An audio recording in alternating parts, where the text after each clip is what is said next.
So officially, itong napag-uusapan at yung mga nakapost sa social media is start na po itong darating na North Derby Race.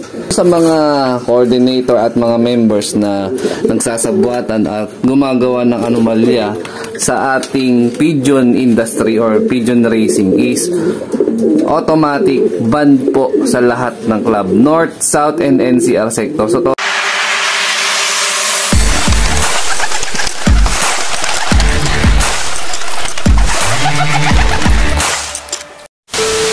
Day mga ka-EA, support today's video. So meron nga mainit na usapin sa social media. At the same time, mga rules na mga nilatag na mga ating mga club. So yung page A is nag-conduct ng meeting kasama ng mga affiliated club nila sa MacArthur, small club and big club yan dito sa North, South, and NCR sector, no? So itong pinag-usapan is para sa kabutihan ng lahat, player, club president, club members, etc. etc. So ang naging senaryo mga kalapatids is ito ang napag-usapan, no? So officially yung MacArthur National Race is mababago ang schedule niyan. So based kay Boss Enchong ng WPFC sabi is magiging Wednesday and Thursday na ang abangan ng national race this coming South, no, itong season na to. So magiging senaryo naman, lahat ng mga na-release na mga young bird category na mga singsing na series ng kada club is hindi na po pwedeng ilipad sa ibang club. So meaning mother club na ang may authority na makapaglipad ang mga player kung banded ng series na yon ang mga ibon nila. For example tayo mga kalapatids, meron ako ditong ibon na BBCM banded, SJDM RPA banded. So sa ngayon, although member tayo ng WPFC tsaka ng KPR, BFRC, ayan, at MMFC, limitado lang yung singsing na meron tayo. So meron akong for example na scenario, eto kunyari, itong ibon na to naka BFRC ko na singsing, no? So itong ibon na to is maaari ko lang ilipad sa derby sa BFRC lang mismo.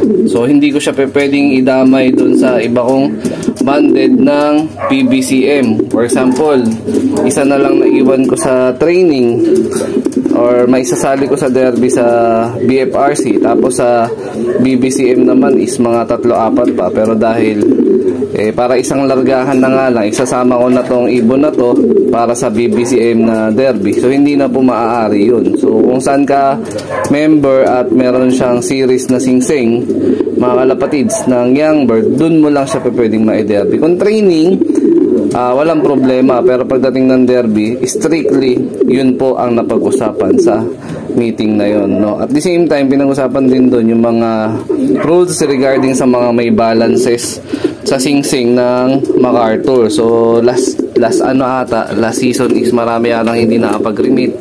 So naglatag na ng rules and regulation ng PHA na automatic 1 month bago yung mismong event is makapag-remit na po ng bayad ang kanya-kanya mga club affiliates. O hindi makasasali sa MacArthur National Race yung mismong club na yun, at syempre yung mga members na kumuha ng singsing sa kanila. Meron tayong example scenario dito. So meron ako ditong actual na banded ng NDR BBCM. So officially itong napag-uusapan at yung mga nakapost sa social media is start na po itong darating na North Derby Race, no, this coming season. So nangyari, itong North na series ng young bird ng BBCM is sa mother club ko lang din mismo i-derby. Pero kung pagdating ng training, pwede natin siyang ilipat or kung saan natin gusto na tingin natin is makakatipid tayo sa oras at makakatipid tayo sa pamasahe. Pero pagdating ng derby, take note kung saan yung mismong young bird na singsing na series, doon lang natin sila pwedeng i-derby. So eto, ang ibon na isa natin na pwedeng ilipad sa BBCM. Pero kung nyari, meron kayong mga old series na bumalik ng mga South or bumalik last year at gusto nyo ilipad sa BBCM pero banded siya ng ibang club, basta natapos na yung season na yun, pwede. Pero old bird category na tayo mga kalapatids. So again yan, meron tayo ditong bumalik nung nakaraan galing South, BFRC banded, no? So yun, pwede nating ipasok as old bird category. Pero ang hindi pwede mga kalapatid is kunyari, akong BFRC na naka-young bird na NDR at kunyari is yun na lang ang ibon na natira ko after training, no? Dahil magkakaiba nga ang lugar ng mga loading station at gusto kong isahan na lang ang kargahan. Gusto ko siya isabay sa mga naiwan ko ng mga BBC banded na young bird.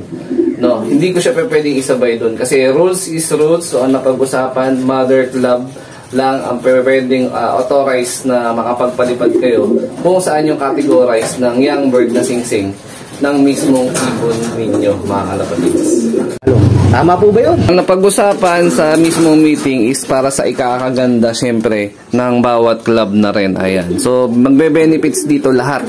Member, clubs, tsaka syempre mga newbie din, di ba, mga kalapatid. So para mas maging maayos at organisado yung mga club na sinasalihan natin, kailangan talaga natin ng mga konkretong rules para maitama lahat. Tapos syempre, ang isa pa sa pinaka mabigat na pinag-usapan dun is yung patungkol sa mga mandaraya. Ayan. So dun sa mga coordinator at mga members na nagsasabwatan at gumagawa ng anomalya sa ating pigeon industry or pigeon racing is automatic ban po sa lahat ng club, North, South, and NCR sector. So totally, pagka napatunayan na isang member o isang coordinator is nandaya, wala na silang chance na makapaglipad o makapag pigeon racing pa dito sa atin, no? So yun na stricto na pag-usapan dyan sa meeting ng PHA sa mga affiliated clubs mga kalapatids, no? So regarding naman sa mga commercial rings, wala tayong pag-uusapan dyan. Mapa-series pa yan ng mismong taon 2025, 2026, 2024. Basta commercial ring. Otorisado tayo kung saan natin gustong ilipad ang ating ibon. Basta ang usapan, young bird lang. Yung mga nare-release na mga banded na young bird ng per category ng mga club. Lalo na syempre, is naglalabas sila ng mga ano dyan eh. Anong tawag nito? Guaranteed price.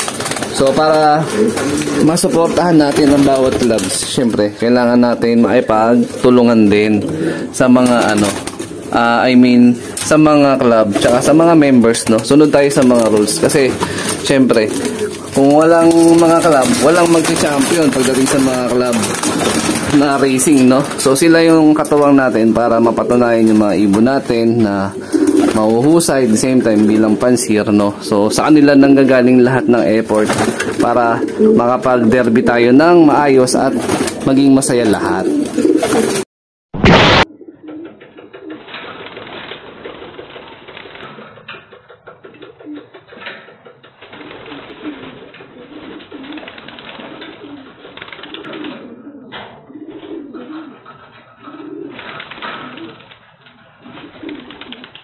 A few moments later. Update tayo mga ka-EA, time check 6:40 AM. Ayan, nagpa-low play na tayo. So kahapon di tayo natuloy makapagpa-low play, so, dahil makulimlim ng gantong oras.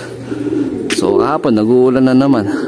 Actually papansin nyo, makapal pa rin na ulap. Pero samantalahin na natin kahit papano naman. Maganda naman yung panahon walang hangin. Pero kahapon malakas hangin mga kalapatids. Ayun paronda tayo ng 10 ibon North and South natin. Yan, meron tayo dyan bagong pinabatcher. Sana batcher na yung isang pinagkatiwala sa atin ng isang followers na naglipat ng bahay. So hopefully ayan, na-training naman na natin siya ng trapping tsaka ng viewing dito. So ang na lang natin, ayan, salamat Lucas. Ayan, meron tayo ayuda. Ayan si Lucas, salamat Lucas. Meron tayong isa pang pahabol na tinuruan. Yun, kasi naglipat ng bahay ng yung kalapatids na yun from Manila, lumipat ng Caloocan. So meron siyang isang breed ng BBC banded, naka-young bird category naman ng North. So baka pa pwede nating ilipad yun. Ayun.